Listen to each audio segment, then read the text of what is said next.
This videotape is intended for families and mental health workers involved in the treatment and rehabilitation process of schizophrenia. Our presenter is Dr. William R. McFarlane, Chief of Psychiatry at the Maine Medical Center and a leading authority on schizophrenia. Hello, my name is Bill McFarlane. I'm a psychiatrist working at Maine Medical Center in Portland, Maine. I've been working with people with schizophrenia for about 30 years, and as well with their families. This videotape and the material in it is an attempt to provide you with as much information as is presently available about this illness, and hopefully some guidance about ways you can help contribute to recovery from what is in fact a very serious mental illness. On the other side, we found that working more closely together can have truly dramatic effects on clinical outcomes and what we call functional outcomes, that is, the ability to live independently and carry on life as one chooses. It tends to tremendously alleviate a lot of the suffering that families experience, and surprisingly, much of the suffering that the individuals with the illness also experience. We hope that this information and the kind of support and encouragement and guidance that we are prepared to provide to you will help you master this situation such that you can make a major contribution to the recovery from the last episode and hopefully then on into a rehabilitation effort. This video has 7 parts. How we have come to understand this disease, its prevalence in society, the inner experience, the public perspective, the role of brain function in schizophrenia, possible causes, the interaction between medication and the psychological and social environment. At the end of each section, please feel free to stop the tape to review or discuss the material.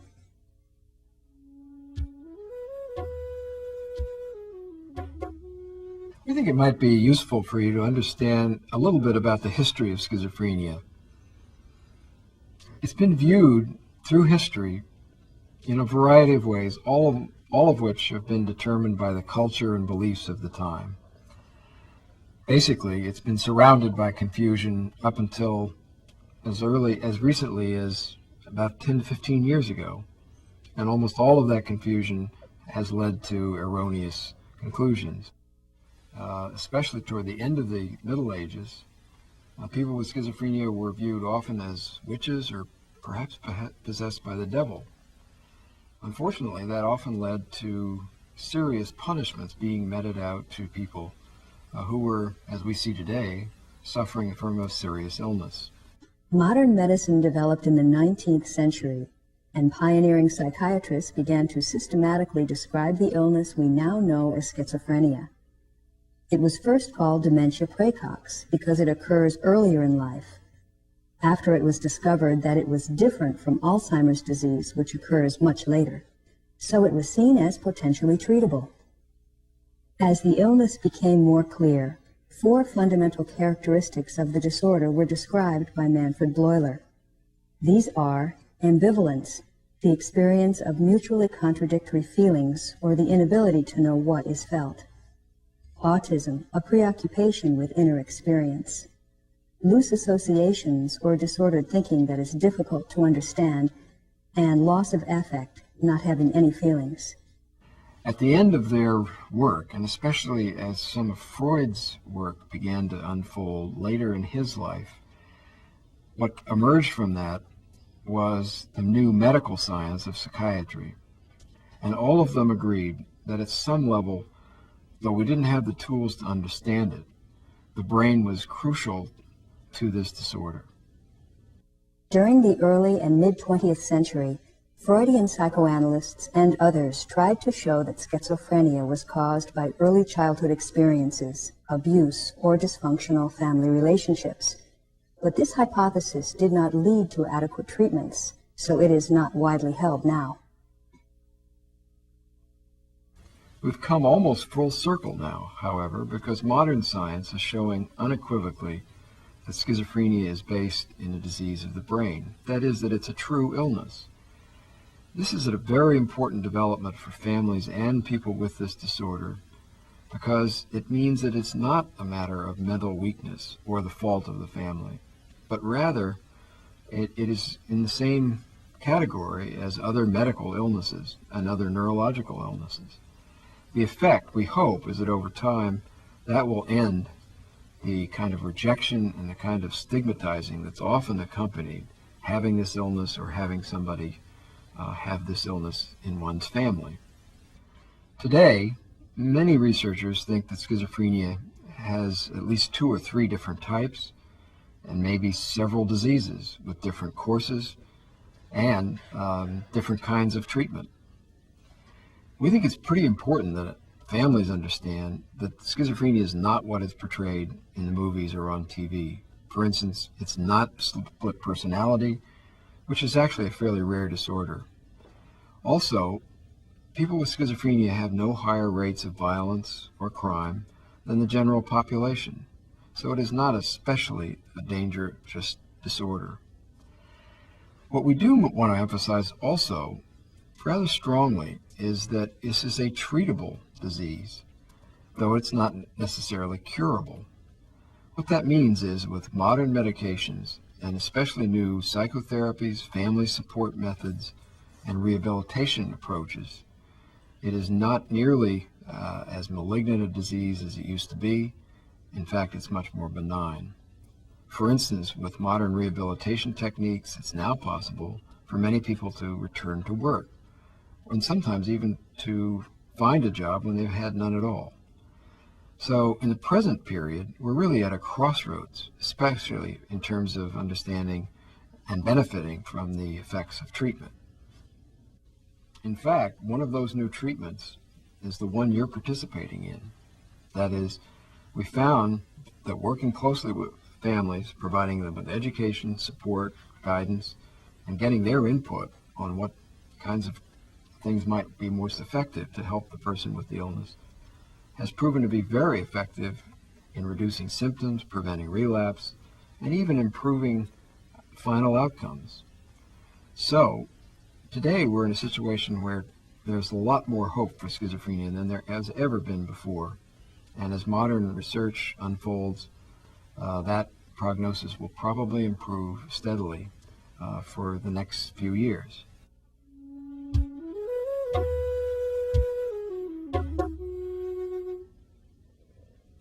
Now, we'd like to talk about how common schizophrenia is in our society and in all societies.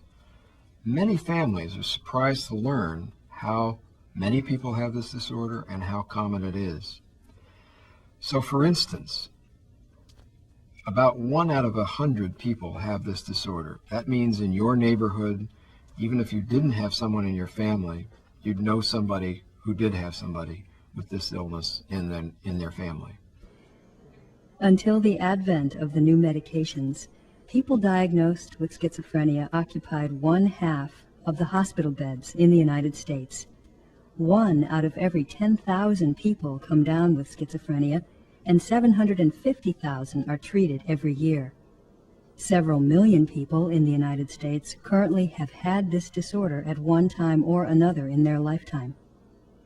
Although we think of schizophrenia as a mental disorder, the lifetime risk of this illness is the same as for diabetes, which of course is an illness that one hears a lot more about and for which there's been a lot more research and treatment development. The peak age of onset is somewhat different for men and women. Men usually begin to have difficulties in their late teens or early 20s, whereas women tend to begin to have this illness in their middle 20s and even into their 30s.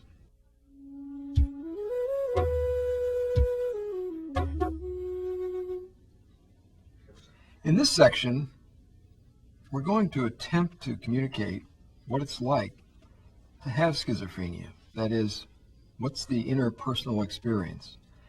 We've found that many families find this helpful, especially as they begin to understand what's going on for the person and also how that understanding could influence the way they interact with their family member.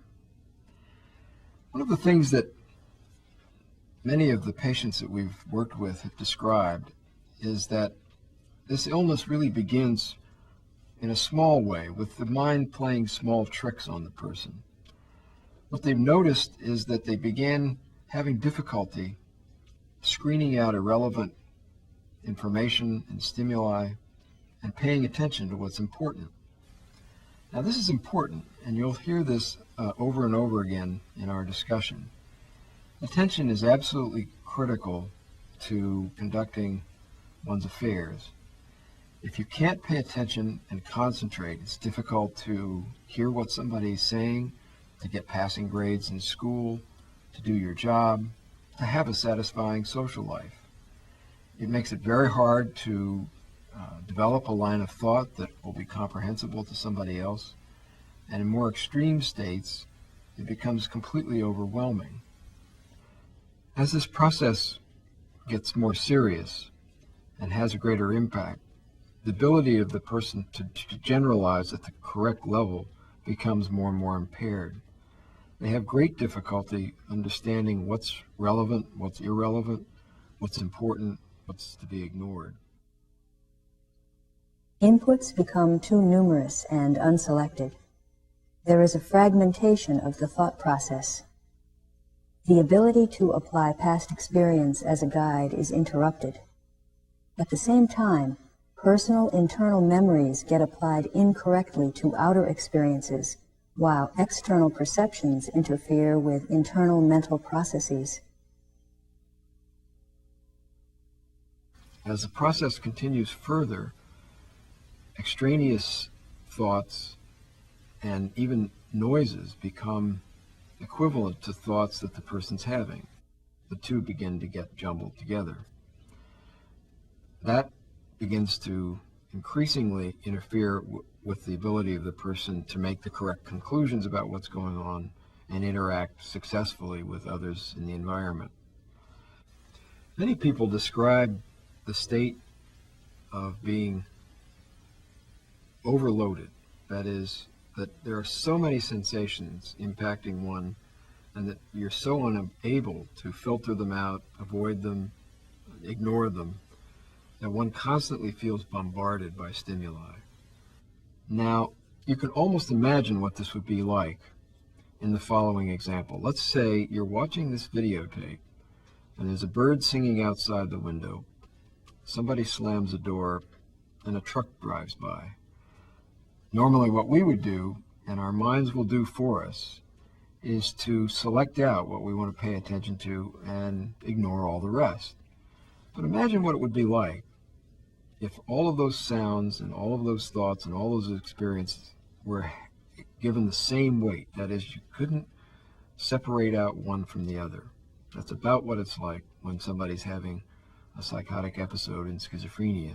For many people, this occurs almost on a daily basis. We'll replay what Dr. McFarlane just said, but this time we'll hear it as a person with schizophrenic processing might hear it. Now, you can almost imagine what this would be like in the following example. Let's say you're watching this videotape and there's a bird singing outside the window. Somebody slams the door. Normally what we would do, our minds will do for us, is to select out what we want to pay attention to and ignore all the rest. But imagine what it would be like if all of those sounds and all of those thoughts and all of those experiences were given the same weight. That is, you couldn't separate out one from the other. It's about what it's like when somebody's having a psychotic episode in schizophrenia. For many people, this occurs almost on a daily basis. The final result of all of these mental experiences is that it would be very hard for you to pay attention to a conversation, read a book, do your work, get involved with the emotional life of somebody else. It really cuts one off from the outside world while being heavily impacted by it. The next stage of this process is that one begins to lose control not only of one's attention, but almost all willed action. one begins to be unable to do the things that one would like to do, and then finds oneself doing things over which really you have almost no control. Imagine if you were the only person on duty at a hospital switchboard when a disaster occurred. Phone calls would be coming in simultaneously from the accident scene, ambulances, families, doctors, and the media. You would be trying to talk to all of them simultaneously, hearing none of them clearly and making no sense to any of them. For instance, asking the reporter to bring in more medicine. Another change that many patients describe is what we call heightening of sensation. This occurs in two ways. First, the total quantity of sensations is much greater. That is, since you can't filter things out, almost every little piece of stimulation in the environment becomes registered in the mind. Secondly, as this sensory process becomes more global and diffuse, what in fact starts to happen is the quality of one's sensations really begin to change. Sensations get altered as sound and light appear more intense than normal. Objects in the environment, such as people, are altered in terms of color and shape, appearing distorted. These hallucinations often affect people and objects familiar to the person and important in their life. More recently, we begin to understand that one of the effects of all these perceptual difficulties is that the individual has a fair amount of difficulty registering feelings in other people and understanding nonverbal gestures and facial expression. So if you take that into account with all of these difficulties with attention and controlling arousal, you can see why social situations are particularly difficult for people with this disorder to manage, and why very often they would rather not participate in them. Naturally, you can imagine that as this process continues and worsens, the person would experience all kinds of errors in the way they relate to the world. So for instance, if you're walking down the street and you see a stranger, but when you actually look at them, you think they're somebody you know because they actually look like it, you begin to think that somebody was always there. In fact, that maybe perhaps somebody's following you. I think it's important to understand this so you have some sense of why some people with this disorder will tend to withdraw and avoid contact with people. If you think for a moment what this experience would be like, you can imagine that the more real it seemed, and it does seem very real, the more upset and anxious and nervous one would become. Going beyond that, we can find many instances in which the level of fear becomes really greater than anything most of us have experienced. It's also not too hard to understand how the person would begin to be suspicious and distrustful, because almost all of their experiences don't seem real. They don't seem normal.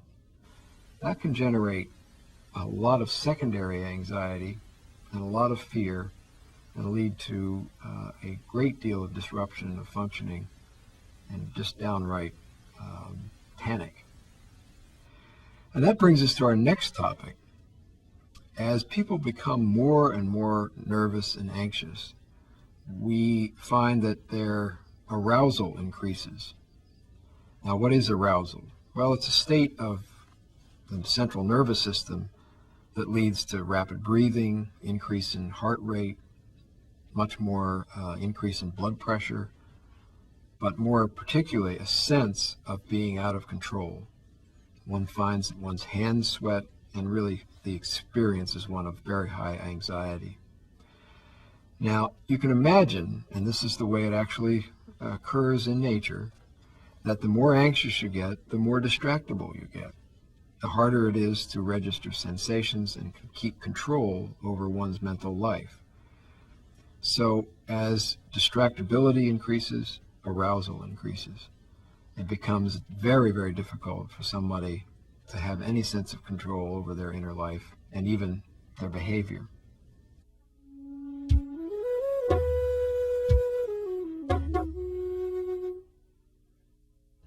Now, we're going to shift perspective and talk about what this illness looks like from the outside, from the perspective of other people. That is, what's the public experience of schizophrenia? So we've talked before about how many disruptions there are subjectively. You can imagine that one of the effects is that it's very hard to think. And that's indeed what we see from the outside. It's very difficult for people, especially during the psychotic phase of this illness, to generate thoughts that make sense, that follow a logical line of reasoning, or that track the conversation that one's participating in. They get more and more, as Boiler said, autistic, that is, coming from inside and not necessarily related to what's going on outside. So that's what we call thought disorder. It's something that families experience every day, I'm sure, and find very distressing.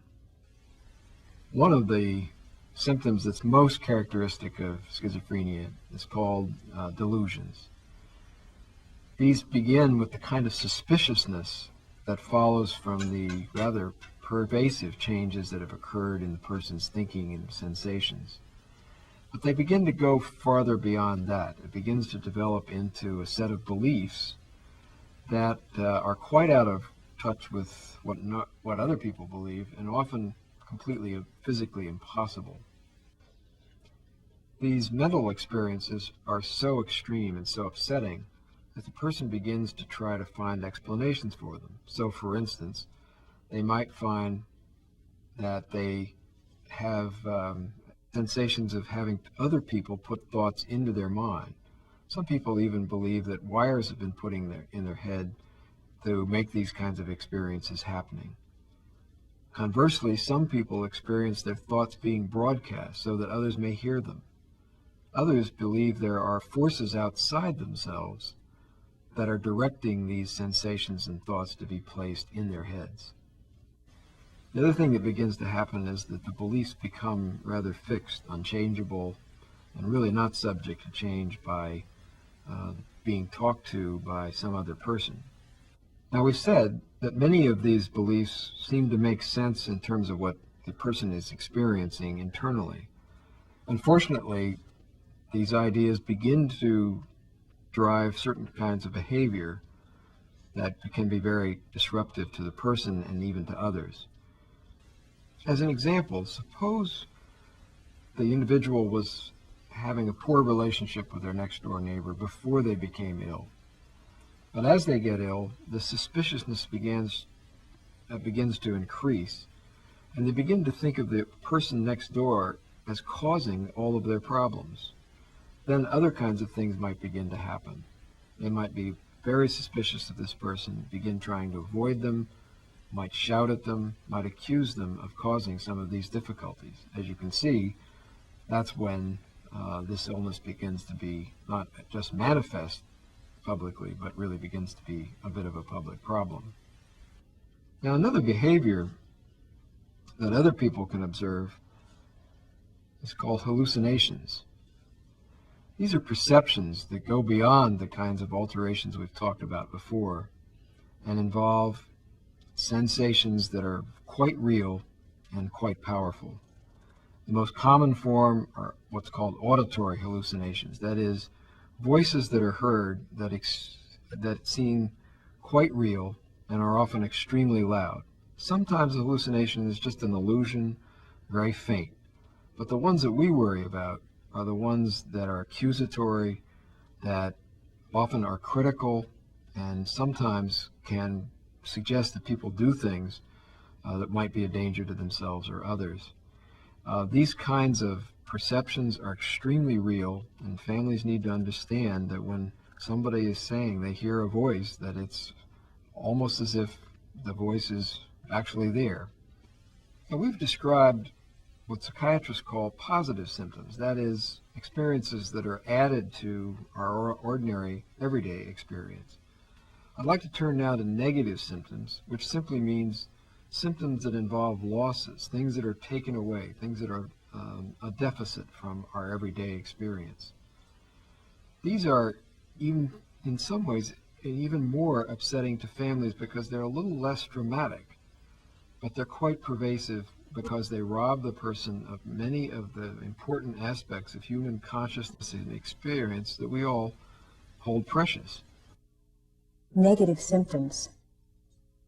Alogia is the reduction or loss of speech.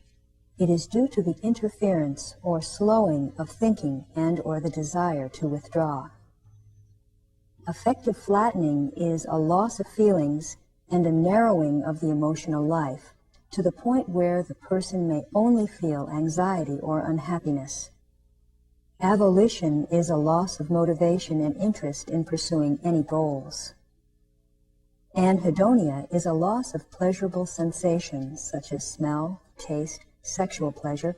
There is nothing that feels good. One of the implications and effects of these other negative symptoms is that the person just becomes less spontaneous, and they find that they just don't have as much fun, and unfortunately may not be as much fun as they were before they began to be ill. One of the effects of that, of course, is to begin to make people feel that they're not worth very much to others, and that, of course, drives further social withdrawal. In the end, we find that many people are susceptible to outright depression as a result of their experiences, both as in the acute phase, but more particularly as they try to recover and get back to their old selves. One of the other things that we observe as people begin to recover from their acute episodes is that this kind of perceptual and sensory sensitivity carries over to the social situation. We find that people are highly sensitive to criticism or even small comments that might be pejorative in any way. These comments might be passed over by us, but they register very strongly with the person as they are trying to wend their way back into social situations.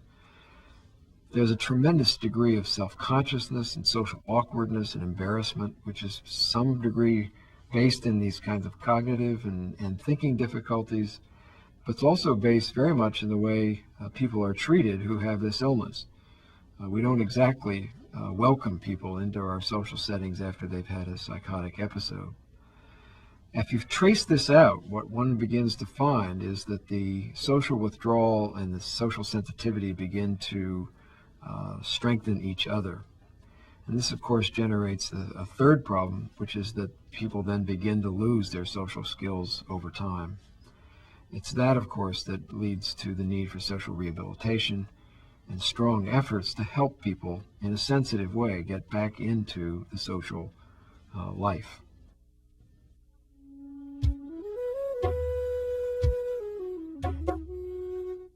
Now, we're going to go beyond describing what schizophrenia is and try to help those of you watching this tape to understand the ways that science has taught us to understand schizophrenia at the level of the brain and to a degree at the level of psychological experience.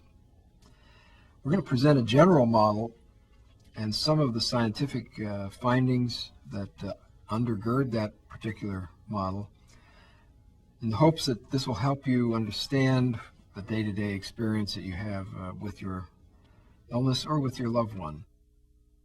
The model we use to help explain what causes some of the difficulties in schizophrenia is called the attention arousal theory.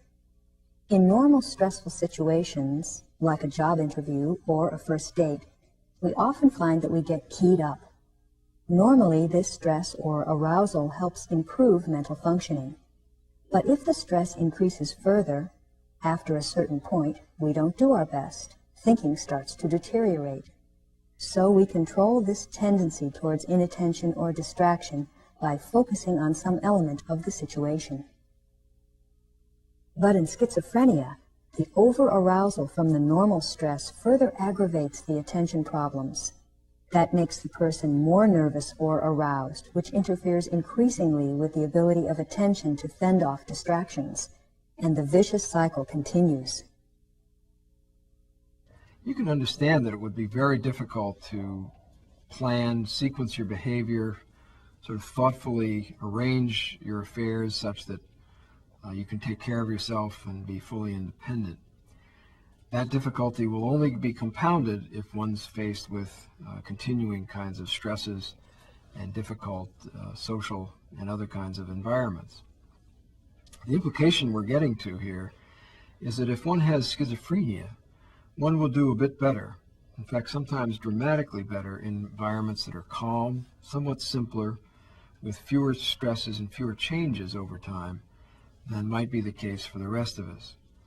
It is as if much of the difficulties that we encounter in modern life are actually quite a bit more stressful for somebody with this particular disorder. If we can reduce arousal either with medication or by controlling sources of stress in the environment, then we can improve attention, which leads to an overall improvement of mental functioning and behavior. What we're getting to is a slightly more complex idea, and that is that schizophrenia and its outcome is partly a matter of the brain and its functioning, but is also a matter of the environment, especially the social environment. So you'll see how that gets translated into some of the family guidelines that the person working with you will be suggesting as part of this workshop, and also with the general course of recovery that we try to suggest families help to facilitate. We're going to take a look at the brain in a somewhat more technical kind of way to help you understand some of the basics about what's gone wrong in schizophrenia and where some of these more psychologically based difficulties seem to stem from.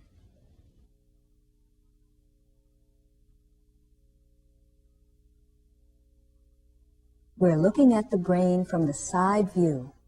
It is connected to the spine at its base by the brain stem, the oldest part of the brain. The brain stem, which includes the midbrain, regulates activation of the nervous system through chemicals called neurotransmitters. Dopamine, serotonin, noradrenaline, and glutamine are 4 important neurotransmitters. Together, the neurotransmitters determine levels of activity in all the other higher brain structures, such as the prefrontal cortex. They are crucial to attention and arousal, as well as determining levels of consciousness as a whole. The prefrontal cortex is the region of our higher, most complex thought processes. It integrates thinking and feeling. It is here that intentional action and goal-oriented behavior is initiated. And it is here where memory, learning, and social interaction are made possible. When researchers make scans of the prefrontal lobes, we see that prefrontal functioning is reduced by about 1/2 in the schizophrenic person. The loss of prefrontal activation corresponds very closely to thought disorder we find in schizophrenia. Difficulties in establishing organized patterns of thinking, problem solving, attention, initiative, motivation, integration of thought and feeling, and mental liveliness. The temporal area on the sides is associated with the ability to understand a language. Studies suggest that deficiencies in the way the temporal lobe processes auditory stimuli in schizophrenia may alter language comprehension. This would create misperceptions, which could contribute to the formation of verbal hallucinations. The occipital lobe is another sensory area located in the back of the brain. It processes visual information. As we can see in this scan, the occipital lobe is hyperactive in schizophrenia. This is consistent with our theory that heightened arousal in the sensory areas interferes with prefrontal mental functions, especially attention.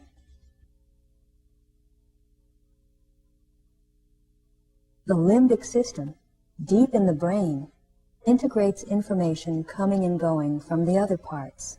It is also involved with generating feelings. A part of the limbic system, the hippocampus regulates short-term memory and is an important control center for attention. In these cell samples taken from normal and schizophrenic hippocampal regions, We can easily see the high level of cellular disorganization in the schizophrenic example. This undoubtedly contributes to thought disorder, such as serious disabilities in focusing attention, avoiding distracting stimuli, and memory problems.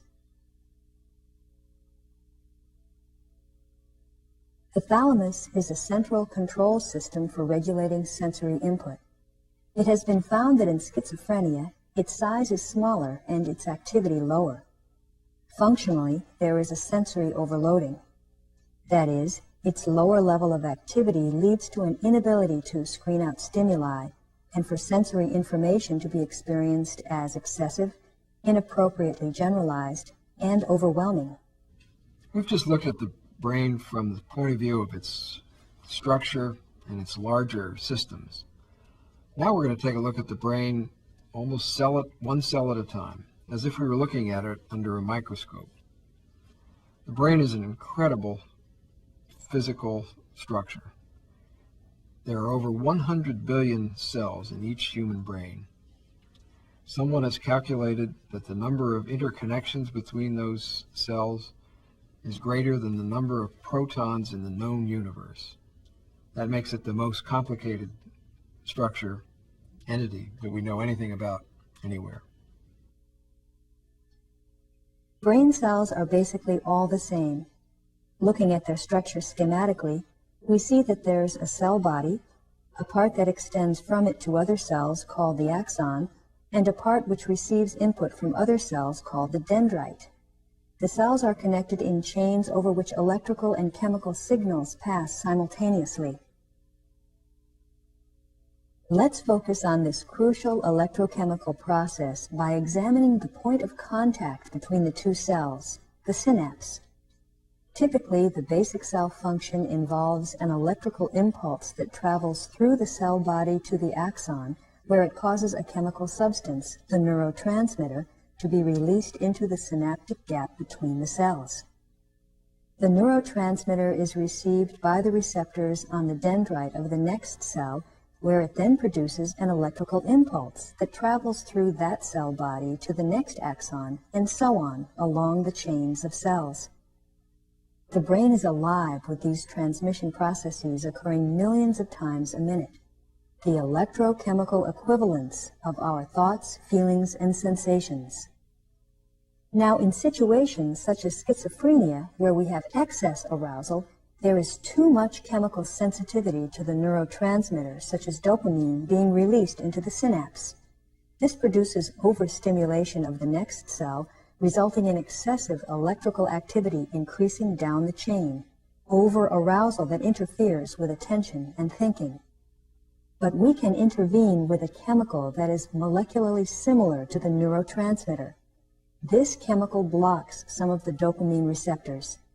The blocking reduces the activity level in the receiving cell and limits over-arousal so that thinking isn't interfered with. Most of our psychiatric medications act by occupying those receptors. That is, they kind of fool the receptor because their shape as a molecule is so similar to the shape of the natural neurotransmitter. So, if we have enough molecules of, let's say, a psychiatric antipsychotic medication blocking the receptors, it will tend to reduce the activity level in the receiving cell.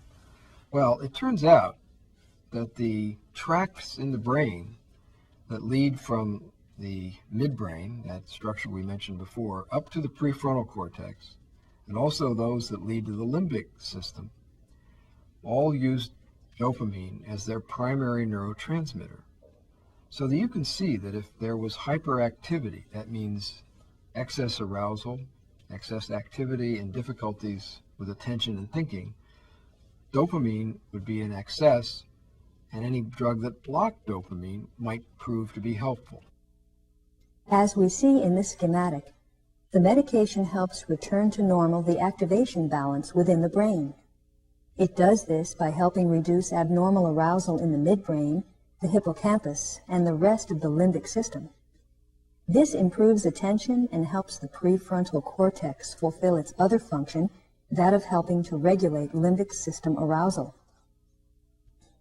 In the schizophrenic brain, not only are the prefrontal lobes below normal activation as we see in this scan, but the sensory areas are above normal.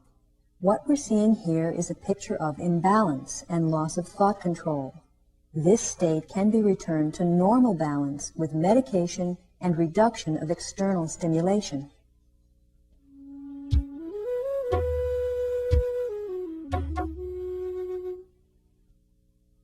So let's review some of the causes of schizophrenia. As I said earlier, there's more thought that there may be several causes to this very serious illness.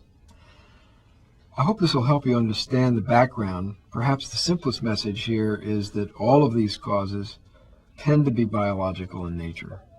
They don't involve family, errors, problems. They don't involve anything that the individual might have done to themselves. The first thing I'd like to talk about is genetics. You've probably heard that many cases of schizophrenia seem to be related to a genetic kind of transmission from generation to generation. And a few statistics help bear that out. For instance, if one has schizophrenia, there's about a 10% chance that one children will have schizophrenia, and that's about 10 times the normal rate. On the other hand, about 90% of people with schizophrenia don't have a family history for this disorder. So you can see that it's a bit complicated. We've found, for instance, that if one identical twin has schizophrenia, about 40% chance that the other identical twin has schizophrenia. Another way to think about this is that some cases of schizophrenia may not be related to genetics at all. And that would explain why the identical twin rate is not 100%. As you may know, you'd expect that to be true if the genes are truly identical in both individuals. It is now thought that a variety of factors during pregnancy may adversely affect the early development of the prefrontal cortex. These could cause neurophysiological deficits that are not manifested until their full functioning is called upon in early adulthood. At that time, the inability to handle increased arousal from the demands of independent living may precipitate the onset of schizophrenia. We can see in this CAT scan that the ventricles are enlarged. This indicates a loss of brain tissue or failure of the brain to develop completely, which would be expressed as abnormal neurophysiological functioning. In addition, anything that could lead to even minor brain damage during or after delivery, such as complications during birth, including forceps delivery, oxygen deprivation, spinal anesthesia, also predispose to schizophrenia.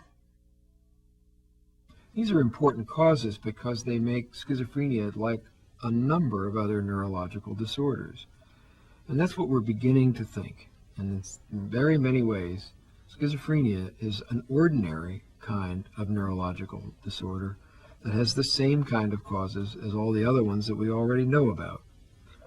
While that may be news to people, it also is rather exciting because it suggests that as research continues, we may isolate more and more causes, some of which may lead to the possibility of prevention, and all of which will help us understand what kinds of treatments might be more effective.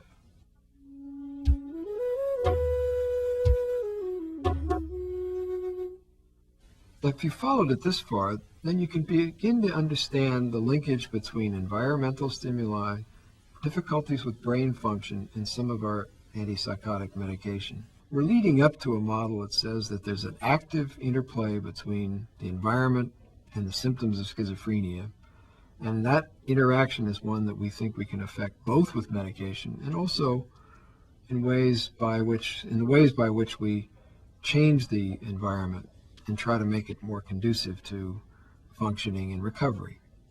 You can begin to get an understanding of how all of these things interrelate by thinking about your own life. For instance, we've all had times in our life when we faced rather extreme stresses, leaving home, going to college, breaking up with a girlfriend, perhaps losing a job. All of these things present very extreme stresses that we tend to handle with more or less difficulty. However, in schizophrenia, these are the kind of stresses that simply become overwhelming. They lead to too much arousal for the individual to control and then lead on into psychotic symptoms. Notice also that some of the secondary effects of this illness, those that are related to negative symptoms, also mean that the individual will have much less ability to deal with all of the secondary effects of a life stress. In other words, there's a kind of vicious cycle again. That is, in the pressure experienced by people as they become more independent, they find that they don't have the mental abilities that they may be required to actually function in a more independent way. Meanwhile, an acute psychiatric illness has intervened and made everything much, much more difficult for them. For some of you, you've just been through that experience and you know it full well. For others, it takes a long time for them to understand that there's a linkage between things that happen in the outside world and what goes on inside, in the brain. So we've seen that some of the ways schizophrenia affects the brain also affects one's ability to be independent. Well, that inability or those difficulties become stresses in themselves, so the cycle begins to really accelerate. Many people have said that it's exactly these kinds of life events that have often precipitated their first episode. And then they say, as we can imagine, that the inability to be on one's own becomes a part of the stress that they have to deal with, which of course then can tend to precipitate symptoms in itself. So we see that this is an illness that is a constant interplay between the brain and the outside environment and what's going on with the person caught in between. So perhaps by now it's become clear why medication is so important. The antipsychotic medications, even in taken in low doses over time, tend to reduce the sensitivity to arousal, help improve attention, and ultimately help build a basis for independent functioning. If you've been in the hospital or take these medications, these names are probably familiar to you: Thorazine, Stelazine, Prolixin, more recently drugs called clozapine or Clozaril, risperidone or Risperidol, and olanzapine, better known as Zyprexa. All of these drugs have these same positive effects and allow people to withstand some of the pressures of everyday life. In some cases, especially these newer drugs, there's some evidence that they may improve functioning and may have impacts on the negative symptoms. That is, the person over time may experience a return of some liveliness, some ability to think more clearly, some return of feeling, and most importantly, an increase in their level of drive and motivation. So, ongoing medication is extremely important, especially because it prevents relapses and going back to the hospital. Now that's important because with each successive episode of psychosis, there tends to be an increase in negative symptoms and an increase in one's difficulty in handling independent living. So we've put a great deal of emphasis in this program on preventing relapse, and one of the best ways to do that is through antipsychotic medication. As you'll see in this particular graphic, there's a very large difference in the relapse rates between those who are not on medication and those who are over time. The difference is roughly 70% of people will have a relapse in a year if they don't take medication, versus about 35% of people who take medication regularly. As you can see, those are pretty strong arguments for taking these medications on a regular basis. While they have great advantages, like all medications, these drugs do have their side effects. The most common ones include some sense of muscle stiffness and rigidity. For some people, there's a difficulty with dry mouth. Some people gain weight. Others have a feeling of being slowed down or kind of mentally insulated from the world. Those are important, but they tend to get better with time. Some people have a difficulty with dizziness and a lowering of blood pressure. That's a little bit more serious and needs to be managed and sometimes requires changing medication. There's one side effect that we worry about somewhat more, and that's called tardive dyskinesia. It can tend to be permanent. It leads to difficulties with controlling certain muscles of the trunk and the face, and is something that psychiatrists observe for very carefully, because it turns out that it can be managed relatively well if it's picked up very, very early. So make sure you and your psychiatrist have a time each year when you kind of check over how you're doing on these facial, tongue, and body movements. The other more serious side effect that we should mention is one that's associated with Clozaril. Occasionally it can affect the immune system rather seriously, and that requires the blood to be monitored for the state of the immune system. On the other side, Clozaril, Zyprexa, Risperidol, these drugs seem to have a much lower risk of tardive dyskinesia. As you can see, perhaps, as each drug gets developed, it tends to have a better balance between its main effects and those of its side effects.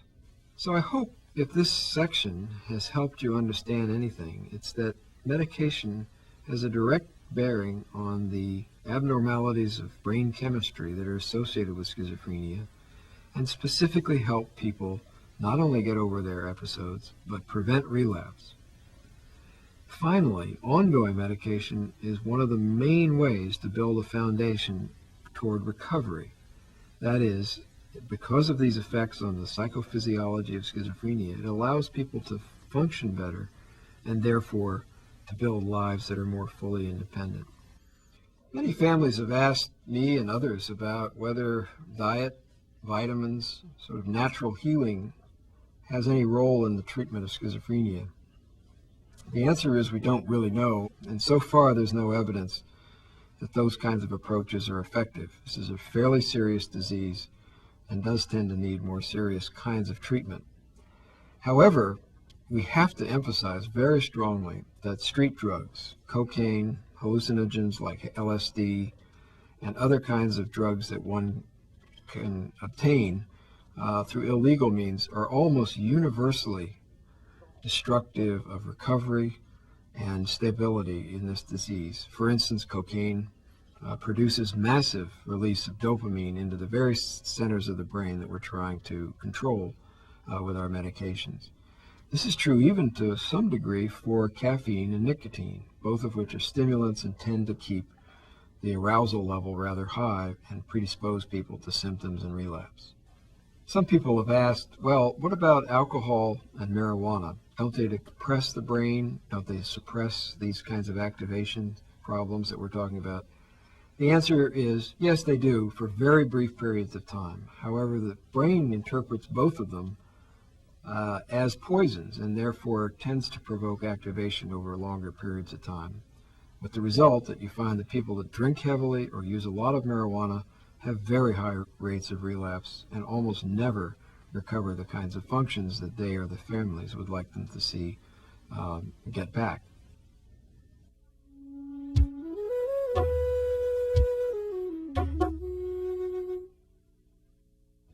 There's a few things that would be worth saying in closing that we've not brought forward up to now.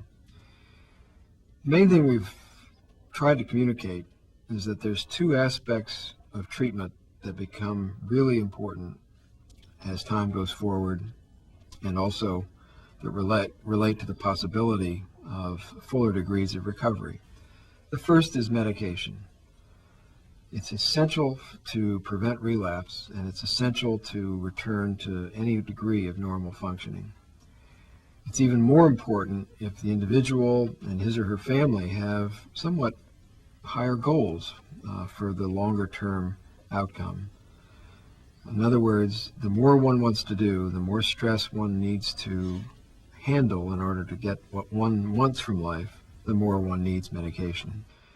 The other is the general notion that we need to work together to effect a difference in the way the environment presents stresses and stimuli to the individual with the illness. That's important, first of all, to assure a smooth recovery from the last episode. It just won't happen if there's a lot of other stresses going on. Secondly, we need that kind of protection in order to prevent relapse in the future. Thirdly, it's pretty important to reduce stimuli and make for a calm environment in order to facilitate the person's social and vocational rehabilitation. Again, because stresses and stimuli tend to interfere with intellectual functioning and therefore with the ability to re-enter the normal workaday world. The last one is perhaps a little more complex, and that is the notion that as the stress level is reduced in certain environments, let's say in the home or where the person lives, it allows the person then to withstand more stress out in the community, for instance, at work. This model of balancing stresses and sort of trading them off from one environment to another has been really crucial and very useful in achieving much higher rates of employment and satisfaction with life amongst people that we've worked with recently. A family support program like the one you're in is very helpful because it allows us to work together to create these kinds of special circumstances in a special environment for 1 to 2 years after the last episode. Now, we'll be working together with you, hopefully, for that time. If you'll see in this particular graphic, the course of recovery from an acute episode, you might understand better why we want to work over such a long period of time. As you can see, negative symptoms on the right-hand side of the graphic tend to diminish very slowly over time. However, the risk for relapse is roughly proportional to the degree of negative symptoms, so it also diminishes over time. What that means is that the risk for relapse is rather high shortly after an acute episode, and really if there's a significant amount of stress then, the person might relapse, and if they don't, they're highly vulnerable to symptom exacerbations and just general difficulties. In the statistics you see here, the usual relapse rate for people who don't take medication is about 70% a year, maybe 65%. For people who take medication but don't have their family included in the treatment and rehabilitation process, that number is about 35 to 40%. However, quite consistently across many studies, the rate of relapse drops to 15% if families are working in the ways that we've described here. That is, helping to create a special environment, helping to promote a slower but steadier recovery. In fact, we found that if families are working together with other families in what we call multifamily groups, the results are even better, that there are very low relapse rates and very high rates of employment achieved by the individuals suffering from the illness. So we'll be working with you to effect a rather gradual and slow and rather carefully controlled recovery process from this last episode.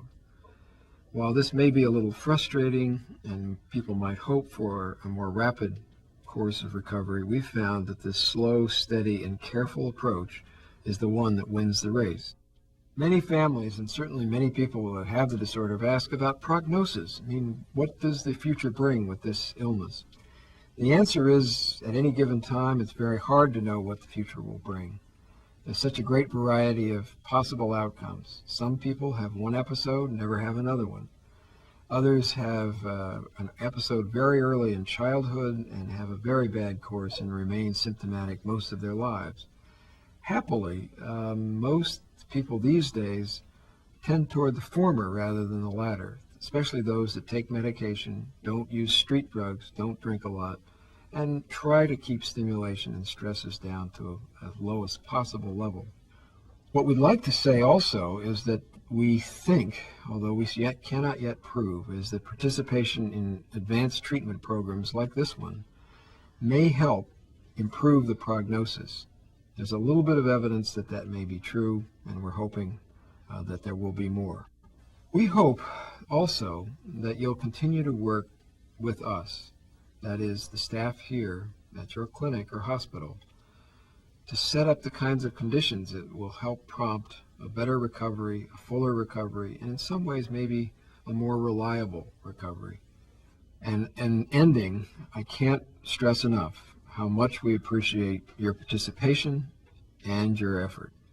We hope that it was repaid with the same kind of results that many other families who have done this kind of work prior to you have actually experienced. Thanks, and good luck.